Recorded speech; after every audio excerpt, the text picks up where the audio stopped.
Bradford City back to winning ways with a 4-1 win against Colchester in front of a fully packed Valley Parade. Listen to our views on the game and also other games in League 2. This is the 1903 podcast.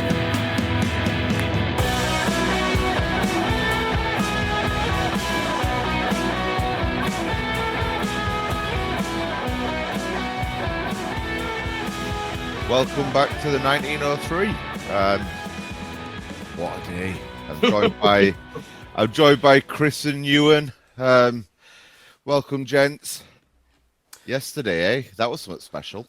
Yeah, all that talk of it's going to be a close run game always goes out the window. Incredible! Yeah. It was just incredible. From start. Well, I say start to finish. I thought first sort of 10 minutes, I were a bit concerned because Colchester looked like they turned up to play, but.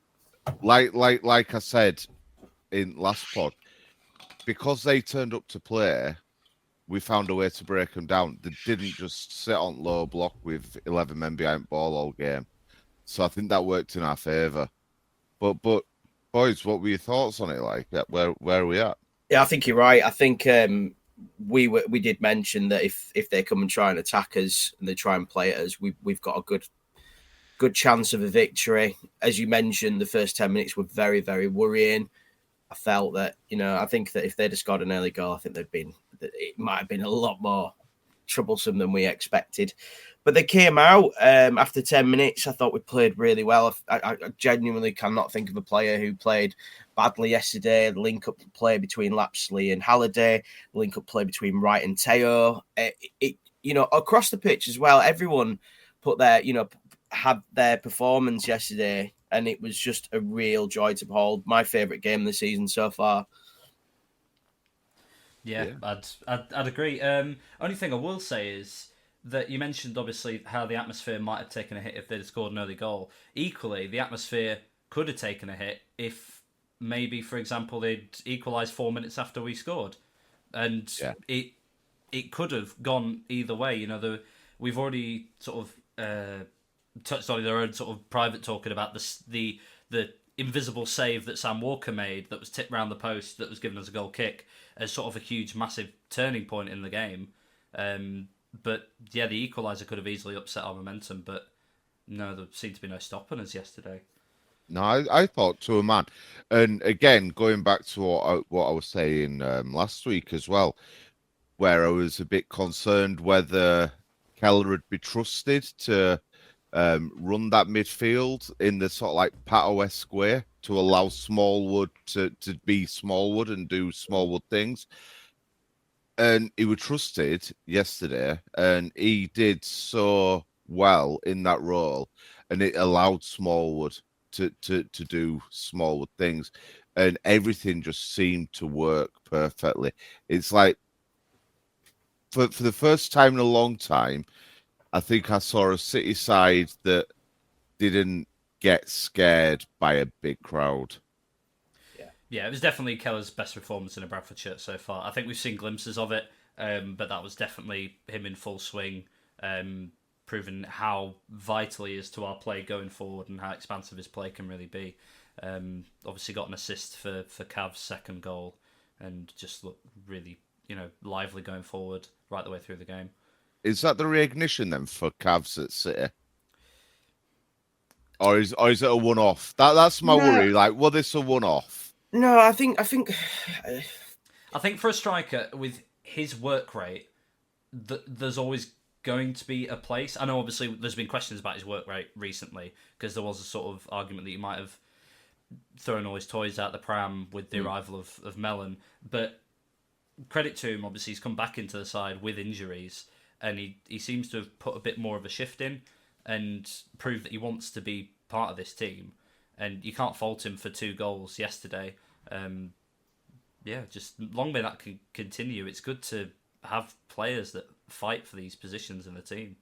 Yeah, and I agree with that. And I think coming in, he worked his bollocks off. To be fair, yesterday, he really wanted to be part of it. I think if you look at the first goal, he was ready for that. And that's the one thing that used to really frustrate me about Cav was that his timing, wasn't always there. The first goal, he's just, I mean, if you look at it again, it's come out of absolutely nothing. It's just that willingness to gamble. Like that's what Yeah. you want out of your strikers is to gamble on things like that happening, not to move too late, but always be willing to run. Yeah, absolutely, and that's what I think that he did. Going back on Smallwood, I think it's really important that we were struggling after the first 10 minutes, but I really feel like a monumental change was that tackle within about 10-15 minutes from Smallwood, which he got the ball, by the way, just on the centre circle. And for me, that kind of made me think, and also for the City players, I felt it was like, right, okay, you've had 10 minutes. It's time for us now to show you what we're capable of. And I felt that the team itself started to press up then, be a bit more aggressive, as we've seen, recently in Bradford City teams, that we are an aggressive team and we are very good with it. And I just felt that little tackle, even though the referee called it a foul, changed that and changed the concept and the perception of what we were about. And it was, come on then, let's see what you're capable of. And then we just saw a completely different team. Yeah, I agree. I want to touch on Lapsley, right? Because something that made me giggle with Lapsley yesterday. So all game, he was coming across his man towards that front post, making that sprint. He stole a bloody goal off Cavs by blocking it, and then went and scored an header 30 seconds later off that same attack. Just the balls on it, to be honest. That goal was almost identical to the one he scored against Cheltenham. Just really similar position. And again, it's about that Johnny on the spot gambling. But that's where you want your striker sort of thing on the penalty spot, ready to nod those in. But yeah, I mean, he did so much. There were a lot of, I think, comments. Obviously, we commented on it a few weeks ago, saying that maybe we'd seen a false dawn in the Cheltenham game about with the injuries, were we going to be all right, weren't we? And then we've obviously went and lost 2 games, and we thought, oh, well, it definitely was a false dawn. But I think there's still really a player there, and there's definitely a lot of players out there who want something to prove with the injuries that we've got. On Lapsley, I text Matt from Up the Gills earlier on, and it was simply just to say, why did you get rid of Lapsley? Just a genuine what happened there, because obviously, I think we've got a bit of a bargain there. And he just said that it's because he had so many injuries and how much money he was on was simply the reason why they got rid of him. If you look at those 2 games against Cheltenham and you look at obviously yesterday, do you know? I think, is it fair to say that he could be the bargain of the January transfer window? I think it's something to do with how willing he was as well, because this was a transfer that was reported before the window even opened, and as something that was, it's a dead cert, we're going to get him in. So he was obviously really willing to come, and Alexander really wanted him as well. So I think that starting off on the right foot is a key, I think, really. And especially when you consider that even though he came in with such promise and a good reputation in terms of, we really want him to be a part of the team, to sit there for 4 or 5 weeks doing nothing but training and not really getting a look in, and then come out now in March and really put in these shifts and grabbing 4 goals in the last 5 games or whatever, that's really, really good, and it shows that mental strongness about him. Totally agree. I think whether he's bargain, well, yeah, I'd say he would probably be bargain, because I look at the likes of Teo and whatnot, and that is only a loan. I hate falling in love with loan players, but that's a story for another day. Too late. That's the story for another day. And he's loving his time at City as well, isn't he? Which is really good to see. But yeah, Laps, he could be up there for bargain of the window for sure. And the surprise inclusion of Bobby and Pato yesterday, I think there were some mind games from Mr. Alexander at play, because I don't think that they at all reckoned that they'd have to deal with that sort of threat on the bench, coming off the bench. Yeah, he pulled a real Sir Alex card there, didn't he? It was perfect gamesmanship. 100%. But on the flip side, it goes to show as well, like, you've got Bobby and Pato, you worried that as he put them on there, is it a bit too soon because he was saying they were so far away?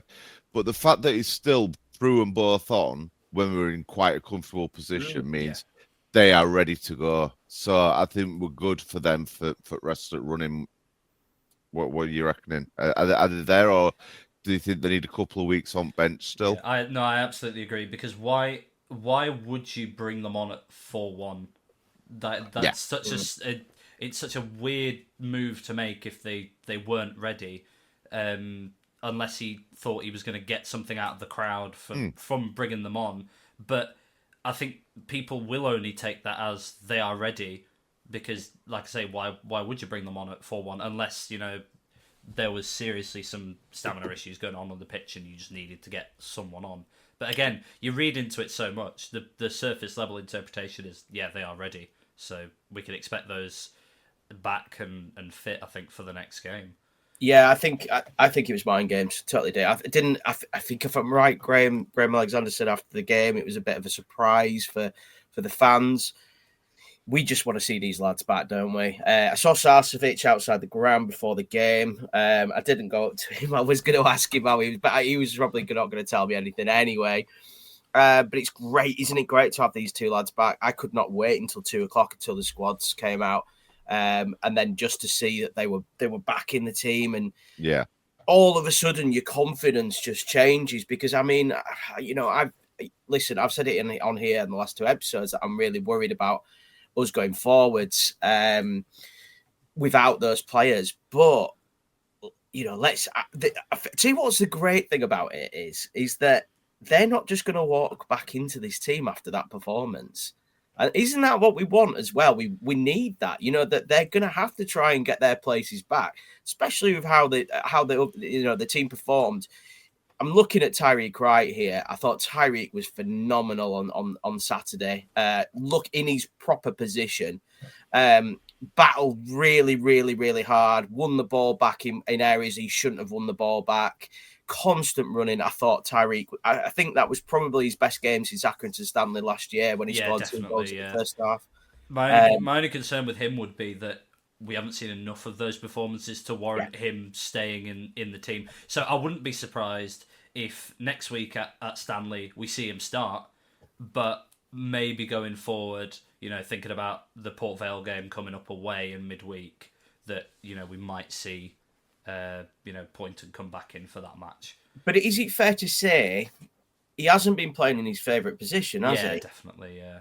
And then when he gets put in his favourite position, we see the Tyreek of old.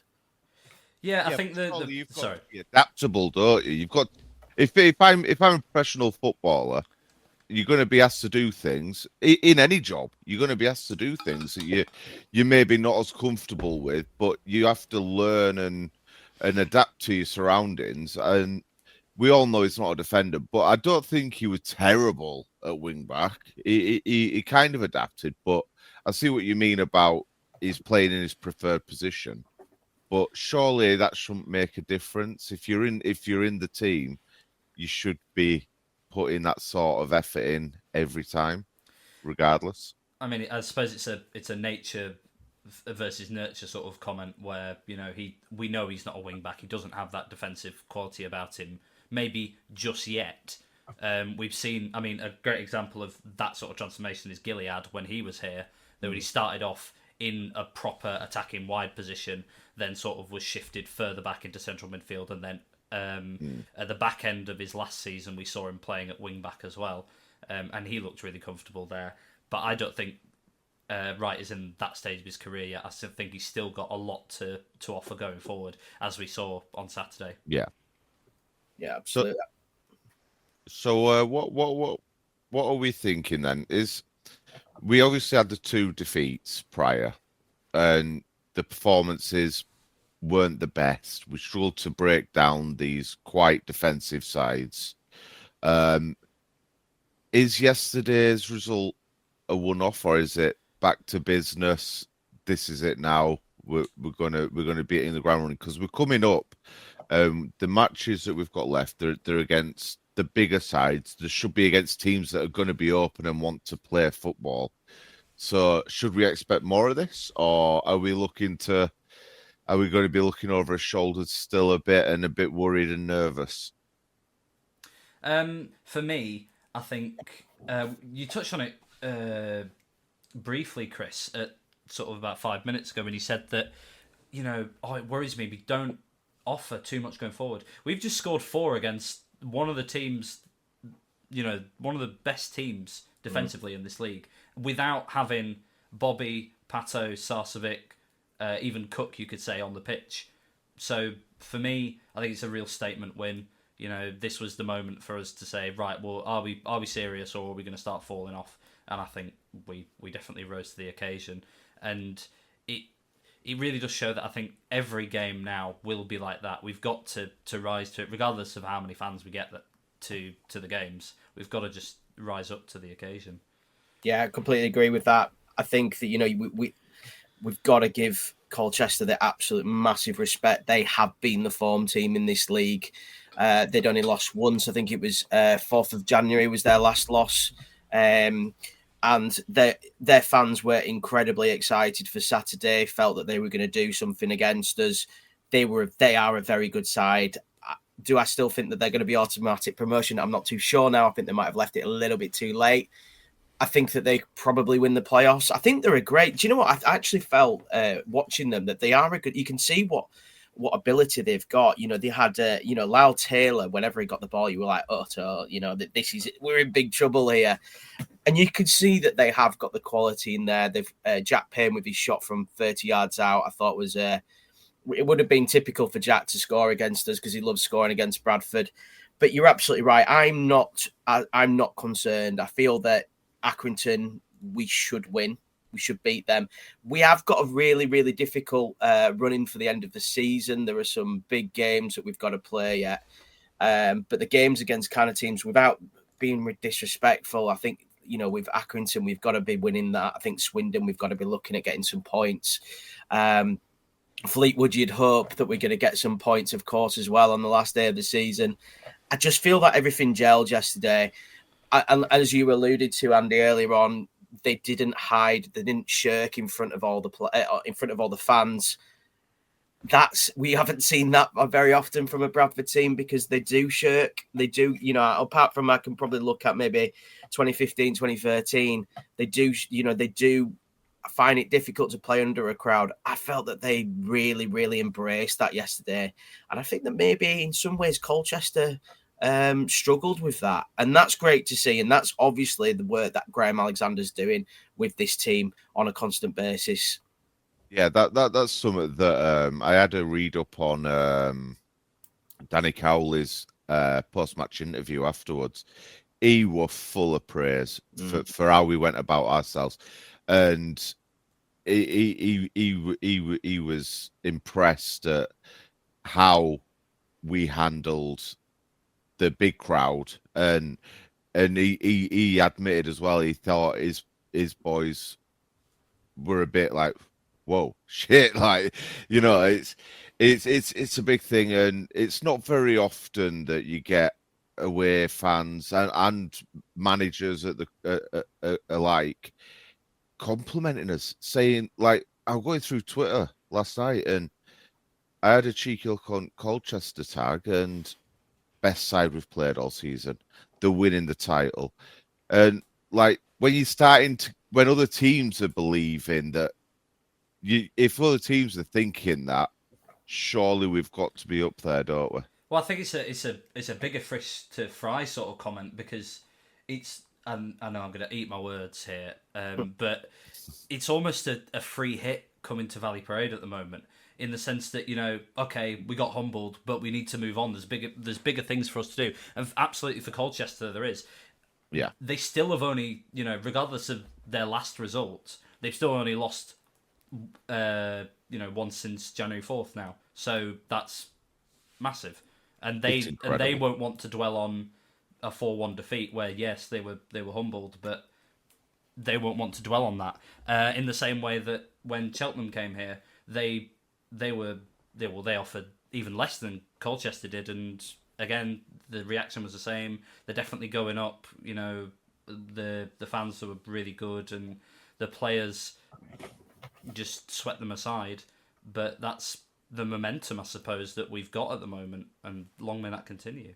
But it's really important as well. Is something that we've really struggled with at home, and I think it's really important to point out how often was it that we would have teams come along and say it's their cup final, and they'd put in a performance at Valley Parade, and we would struggle to break them down, and they would probably nick a 1-0 or it'd be a 0-0, and really, really struggle to win. We've won 11 of the last 12 at home, right? It's probably even more. I don't know. Actually, I don't know what the figures are before that, but we've won that, and we've won them reasonably comfortable. So where we've had this problem where teams come at us and we've really, really struggled to cope with that, it seems like that's turned. And now, as you mentioned, teams are seeing it as a free hit. That's not been the case for 6 or 7 years at all. And now it feels like that is completely spot on. Yeah, I think it's something to do with the way we play, probably, because I mean, for almost the entire game, Halliday and Teo are sat basically over the halfway line, and the press that we had, you already mentioned about how Wright's winning the ball back, on the edge of the box. The press that we put on other teams is absolutely immense. And like I say, Teo probably did spend half of his game in the Colchester box.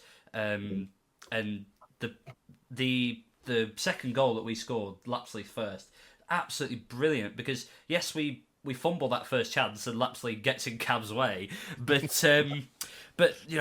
Colchester try clear it, and Smallwood could have a crack at goal and probably throw it over the ground, but he recycles it, and Teo puts in a fantastic ball, and it's 2-1, and that control over the games is something, like you say, we haven't seen for a long time, and that is why we're winning so many games at home.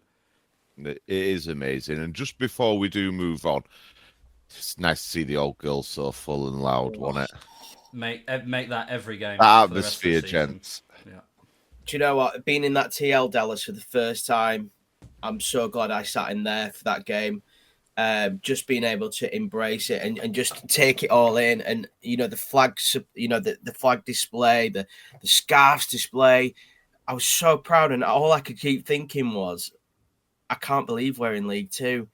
And there's, the amazing thing is, obviously, we're seeing a lot of other fans abusing and saying because it was £5, which I don't understand why you get the abuse, but I'm not even going to talk about that because it's pathetic. But it was so great to see the ground so full. And really, the atmosphere was absolutely electric. That's the best game I've been to VP in years, if I'm honest with you. I think it was better than the Walsall game. I'm still buzzing from it. We're a day later, and I'm still absolutely buzzing from that, and just seeing the old girl full, and so the scarf parade. What were with the light parade? I'm talking the light parade. That was something different, wasn't it? Yeah, it was. What was that about? So if I remember right, I think that there was a player down injured, so it was kind of like a little break in the second half where the players could go for a drink, talk about tactics very quickly, as quite often happens nowadays in the game. And then you'd saw 1 or 2 lights just go on, and then within 2 or 3 minutes, it's like all the ground just had the lights on. I mean, obviously the Colchester fans weren't too happy about it, giving it all the what the fuck is that? But it was really, really nice to see, and I just felt it was fun, and it was a bit more togetherness. I felt. I think it was almost like City fans saying, we're proud of this football team and the way we've performed today. And I absolutely loved it. I've got a couple of videos for it that I've posted on Twitter as well, of the lights display. Something I've never seen before, but in this day and age, it seems to be the thing that happens. Yeah, well, I mean, I suppose when you, I'm not going to say it's a downside, but when you do obviously put the tickets down to £5 and it's an international break, you will get a lot of day trippers in, I suppose, and that's why it happened. But I will say that how relaxed do you have to be to just think, I'm going to switch my phone light on exactly against a team that I've lost since January 4th. Exactly that, and I think that's the indication of how comfortable the game became, especially after 3-1.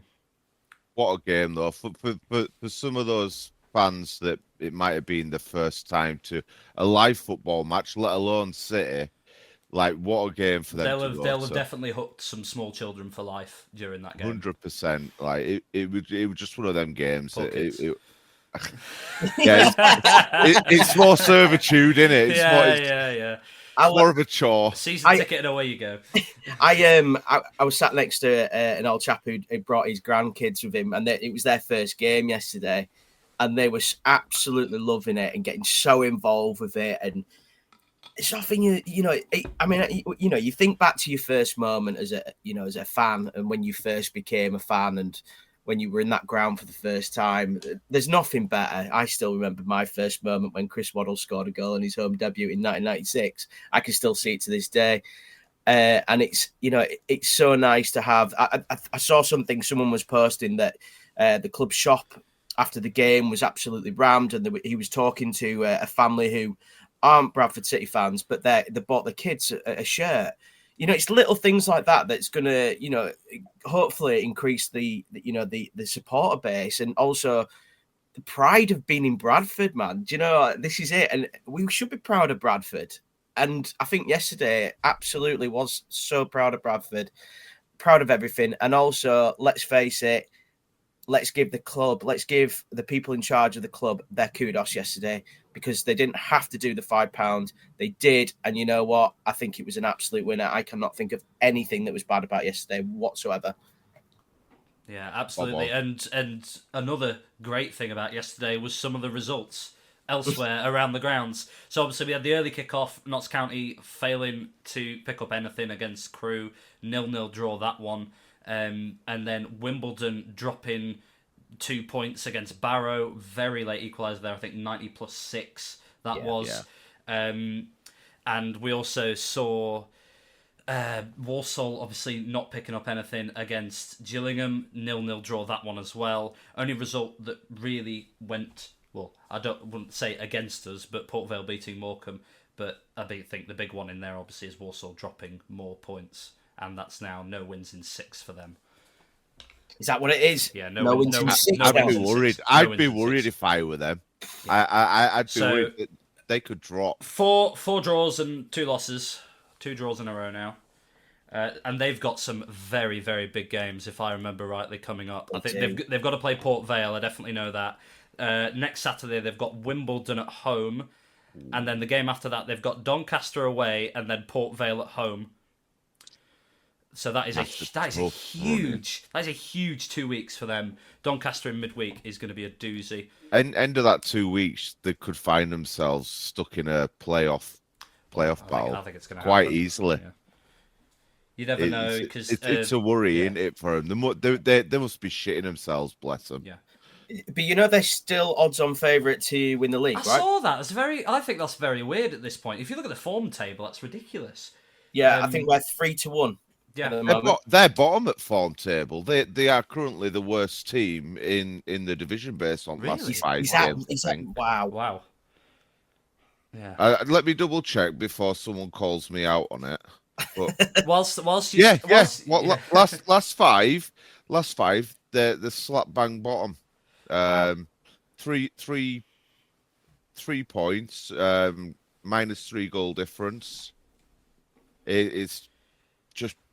It's mental how much they've fallen off a cliff. It's worth also pointing out that they play Crewe away on the last game of the season, so that could be massive. That with us playing Fleetwood at home, it's a must-win for both teams potentially. Obviously, I'd like to think we'd have run away with the title by that point, but I think that will be a deciding game. I think it will go down to the wire. All the simulations have said it, so I will put my faith in technology. Walsall, I've watched a few of their games recently. Become a bit of an avid fan. Not of them, of course. I think they've just been found out. I've mentioned this on a podcast I was on earlier this week, is that they're really good on the counter-attack, if not the best team in this league on the counter-attack. But I think teams have worked them out. And I think that's where it's all started to go wrong for them. They're not particularly quick at the back. They've had problems with the defence as well, but also like with the goalkeeper as well. So, you're looking at that. I think that it's mad to think that they're still top of the table, but that's because nobody else wants to, well, apart from themselves, of course, but nobody else seems to want to win it. Remember, we lost 2 in a row before Saturday. Well, this is the thing we've been luckily, our 2 losses in last 5 results have really been kind to City. Yeah. Across the board, like everyone in top 7 seems to be having a bit of a shaky period. So if we could come out now and build on yesterday's performance, which there's no reason we shouldn't do, because a 4-1 thumping of, I know they're sat outside the playoffs, Colchester, but the form team in the league, they're looking like they're going. I think they're gonna get at least playoffs if they can bounce back from weekend. Like I just can't understand how we messed this up. But being a City fan and used to absolutely demoralising times, it's always in the back of your mind, isn't it? Yeah. Well, we do need to talk about one team that is currently sat in the playoffs, and that's Port Vale, because they have it all in their hands, technically, with the games that they play, because they have got us to play at home, and they've also got Walsall to play as well. And with them currently having a game in hand, that would take them above our points tally. They've got their game in hand on Tuesday, aren't they, against Barrow at home? I might have to have a watch of that. Yeah, I think I might have a watch along with you. I'm worried about Port Vale. I've mentioned this for a couple of weeks. Nobody's talking about them, and there's a certain creator. I can't remember who they are, but they put a fixture schedule together, and they forgot to put Port Vale on there. I can't remember who that was, Andy. Do you remember who it was? But I think in my defence, right? In my defence, there were only enough space on that page to get the top 5 in, and they weren't top 5. He just assumed we were going to win that one, so why put it on there? Yeah, exactly. Real talk though, we touched on it before we started recording, and we were vigorously arguing about this. And you Andy said, "Save it, don't talk about it." So I'm going to bring it up now. You think you're worried about Port Vale, but I'd like to point out they have only won 2 of their last 6. Yeah, but they're another team that have only lost 1 in the 2025. So that does kind of slightly worry me. A cheeky little last-minute winner yesterday. Those are the kind of teams and those are the kind of wins that gets the team promoted. Yeah, would like to point out that last-minute winner was against 23rd place Morecambe. Doesn't matter who you play against, you've got to get the 3 points at the end of the day.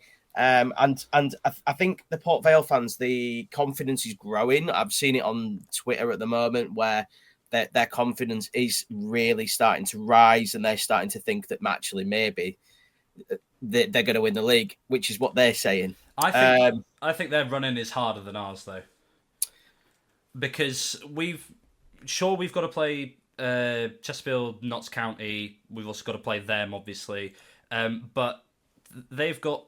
As we've already mentioned, their game in hand on Tuesday at home against Barrow. They've then got Crewe away next Saturday. They've then got us, then Walsall, then Bromley, which is not a given either. But they've also got Grimsby to play. They've got Wimbledon to play, and they play Gillingham at home on the last day of the season, which again isn't a given at all. I think that's a harder running than ours. I don't think any game in this league is a given actually this season. I think that when I'm looking at all the teams' fixture lists towards the end of the season, everyone I'm kind of going, oh, that's going to be a difficult one. Crewe, that will be an interesting one on Saturday for Port Vale, to be honest with you. That could be a big worry for them regarding their wants and towards the end of the season. But I do think that they just seem to be sneaking from nowhere, and nobody's really talking about them. And I think we've just got to keep our eye on them. I think Tuesday is going to be the teller. If they go to Barrow and do 1 over on Barrow, I think they could slip and take an auto spot. I believe it's at home against Barrow. Yeah. So if they can do over Barrow, and it's hard to judge in it when a team's got games in hand. It's like, they've got game in hand and they could do this, that, and the other. But on the flip side, it's that pressure. They've got that game in hand, and they know they need to win that to have any chance of getting into autos.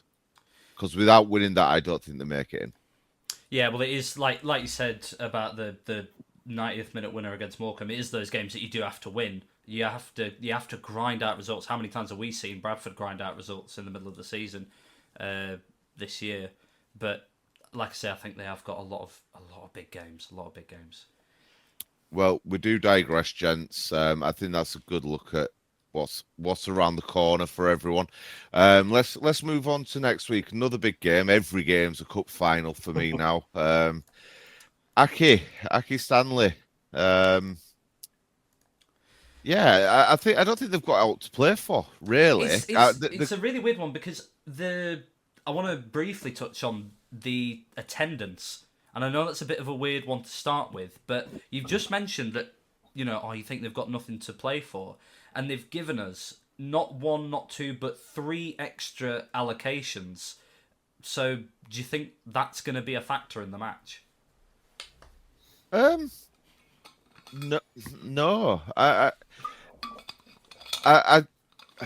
It's going to be like a home game for City almost. It is going to be like a home game almost. They're obviously just trying to make the bit of extra money. They look reasonably clear. I'm not concerned for them getting dragged into any relegation fight. So are they going to be on beach already? I don't know. I'm not saying it's going to be an easy game, like you say. There's no easy games, but for me, there should be no excuse for us to go there and get 3 points. Yeah, they're unbeaten in 5. They've had I think where have you seen that from? I've got win draw. You're and absolutely. They lost the one before that. Apologies. Yeah, sorry. Yeah, I'm looking at the wrong team. Typical gaff. Yeah, so I think we can't listen. I don't think Graham Alexander will allow us to say that they're on the beach already, that we're expecting that we're going to get the 3 points from them. I think that we have to play as aggressive as we did on Saturday. Let's face it, guys. Our away form is not amazing. We've won 5 away from home this season. We need to get a performance on Saturday. We need to make sure that we get the 3 points. I just hope that we can do that against them. This should be a 3-pointer. However, I always worry when I say that, because when I do say that, usually it isn't a 3-pointer. Well, look at the players. Who have we got to worry about? Their top goal scorer is Sean Wally. He's looking like he's out injured. So there's nothing much to worry about there. Other than that, the goals are fairly spread. Yeah, well, does anybody take you that we should be looking out for? Do they have any key men that we really need to be worried about? Well, the one win they've had in the last 3 unbeaten was a 5-0 thumping of Newport. So that clearly shows they've got goals in the team. O'Brien, Whitmarsh and Mooney with 2 both in that game. And Ben Wood's also getting on the score sheet. And Walton with a hat-trick of assists as well. It's quite impressive. Clearly a team with goals in them and the ability to create. So, like you say, every game is a cup final. Take nothing for granted, and they're definitely not on the beach. I've got more cliches if you want them. I think it's also keep them going. Keep them going.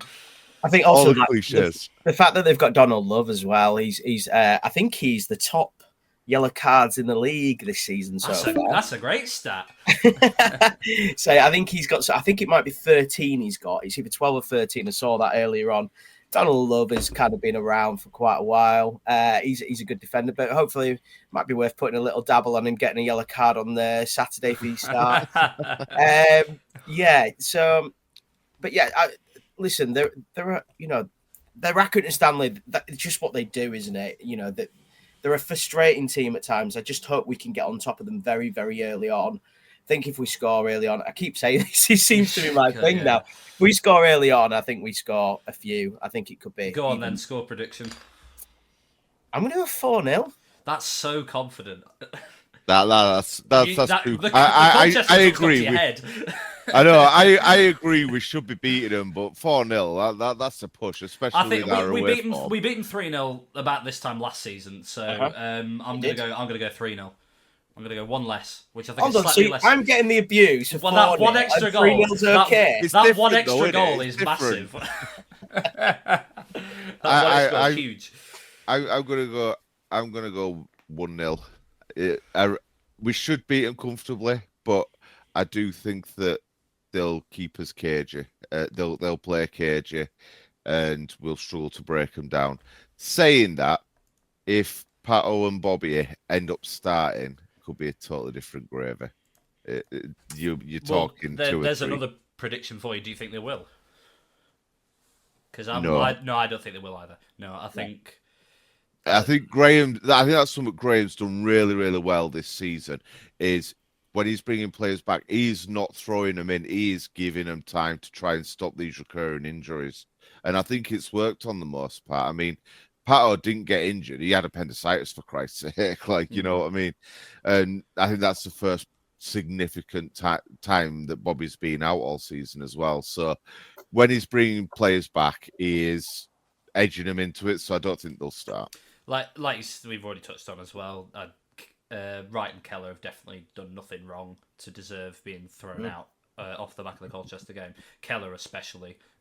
Obviously, we've touched on how Wright's inconsistency might cost him, but I don't think it'll be enough to throw both of them back into the starting lineup. I definitely think we'll see more than a cameo this time, though. I think we start with the same team. If they're all still fit, start with what went out at Colchester. Let's not tinker too much and just see how it goes. But yeah, that I can't see us losing it. It might be tight if they put 11 men behind. And on that, do you think anything has changed in your league predictions? Well, I said Colchester, didn't I? In top 3. Unfortunately for them, I think that's gone. They had to beat us to be in with a shout. Let's be fair.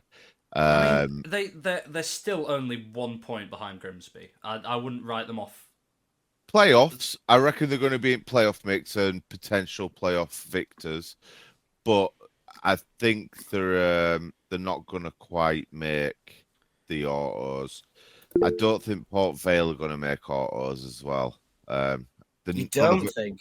No, none of the fans like me anyway for posts that I did, so I may as well make them hate me more. No, it's changing week to week, isn't it? It does. I reckon Walsall are dropping out as well. I'm going to go with City, Wimbledon, Donny. I'm definitely with the Wimbledon shout. I think they've shown enough over the last 6 games. Admittedly, 3 of those have been losses, but I think the interest will be now on the playoffs because that is the real scrap. I think Salford are out of it. I'm going to say. Yes. Yeah. I think they're too far gone. Also, 1 win in the last 6 is not pretty reading either. Slightly above Walsall in the form table. I think my hot take now. I'm not. I'll give you my top 3 in just a second, but I think my hot take is that I think Notts County might drop out of the playoffs entirely. I think that is a huge call, I know. I think they may drop out entirely. I think if Colchester win their next game, I have absolutely no idea who they're playing though. If they win that next game, I think you can put them back safely in the playoff shout. But I think Grimsby are on better form than Notts, and everyone above Notts is doing slightly better.